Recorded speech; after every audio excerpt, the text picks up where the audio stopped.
भारतवर्ष पर, हमारे भारत देश में दो बहुत बड़े कलंक है,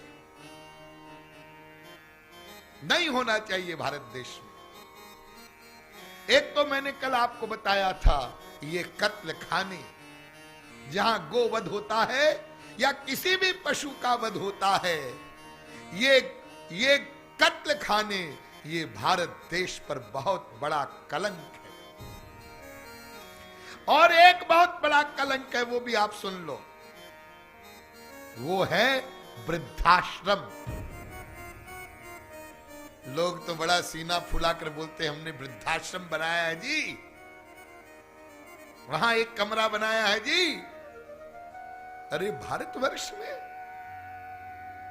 जहां श्रवण कुमार अपने अंधे माता पिता को कंधे पर लेकर के तीर्थ यात्रा करवाता है, उस देश में वृद्धाश्रम का क्या काम? हम अपने माता पिता की सेवा नहीं कर सकते? जिस मां ने हमको गर्भ में रखा, पाला पोषा, बड़ा किया, पढ़ाया लिखाया, और जब हर प्रकार से योग्य बन गए और उन्होंने बड़े उत्साह से हमारा विवाह कर दिया, और जब पत्नी घर में आ गई, एक दो बच्चे हो गए, उसके बाद हम माता पिता को घर से बाहर रहने पर मजबूर कर देते। और बहुत सारे दुर्भाग्यशाली अपने माता पिता को वृद्धाश्रम में छोड़ देते। इससे बड़ा कोई दुर्भाग्य नहीं हो सकता। और ध्यान दीजिए, यदि किसी ने अपने बूढ़े माता पिता को वृद्धाश्रम में भेज दिया है और वो भागवत की कथा करवाता है या भागवत कथा सुनने आता है, तुमको कुछ नहीं मिलेगा। तुम 1000 कथा कराओ, 1000 कथा सुनो। क्यों? क्योंकि तुमने चलते फिरते भगवान को वृद्धाश्रम में छोड़ा है। अरे वो साक्षात रूप में तो जब प्रकट होंगे तब प्रकट होंगे, लेकिन तो जो तुम्हारे घर में थे भगवत स्वरूप, उनको अपमानित कर करके तुमने वृद्धाश्रम में भेज दिया है। इसलिए हमारे विचार से तो वृद्धाश्रम भी भारत का कलंक है। हमें वृद्धाश्रम नहीं बनाने, तो हमें हमारी संतान को ऐसे संस्कार देने हैं, उनको ऐसे संस्कारवान बनाना है कि वो प्राण दे करके भी अपने बूढ़े माता पिता की सेवा करे। और वो संस्कार मिलेंगे जब आकर बैठ जाएंगे आप कथा में, और अपने उन बालकों को भी, युवकों को भी, युवतियों को भी, उनको भी आप कथा में लेकर के आएंगे, तब उनके संस्कार बनेंगे।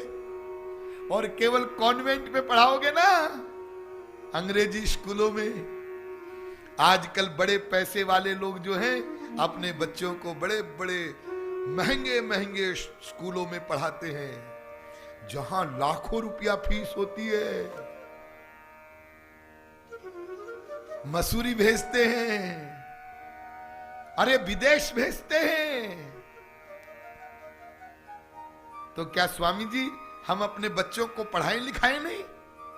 जरूर पढ़ाओ, हम उसका विरोध नहीं करते।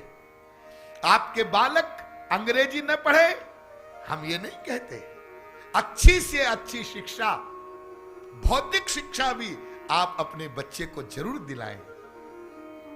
आप कोई अंग्रेजी स्कूल में अपने बच्चे को पढ़ाते हैं, ये कोई अपराध नहीं है। इंग्लिश भाषा सीखना अपराध नहीं है। क्या स्वामी विवेकानंद ने अपराध किया था?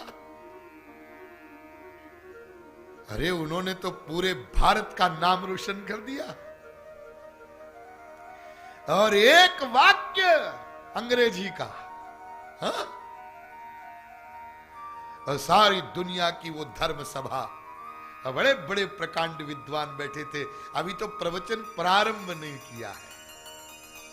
My dear sister and brothers of America, एक वाक्य बोलने पर ऐसा वर्णन है कि कई मिनट तक तालियां बजती रही। तो क्या विवेकानंद जी ने अंग्रेजी पढ़कर, अंग्रेजी बोलकर कोई अपराध कर दिया?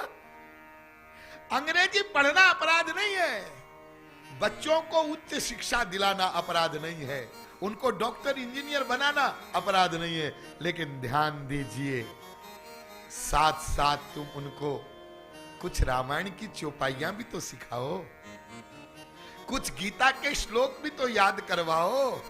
अरे कभी उनको कथा में भी तो लेकर आओ। कौन है राम, कौन है कृष्ण, ये भी तो वो समझे। यानी भले ही वो उच्च शिक्षा प्राप्त करे, लेकिन हमारे वैदिक सनातन धर्म के जो संस्कार हैं, जो जीने की पद्धति है, वो भी उनको सिखाना चाहिए। और याद रखिए, संपूर्ण विश्व में आज नहीं, अनादिकाल से जो मनुष्य के जीवन की जो सर्वश्रेष्ठ पद्धति है, जिससे उसका लोक भी बने और परलोक भी बने, वो वैदिक सनातन धर्म ही है।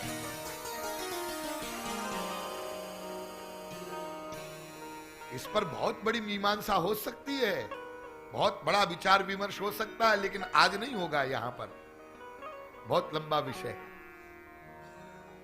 तो एक कलंक है वृद्धाश्रम।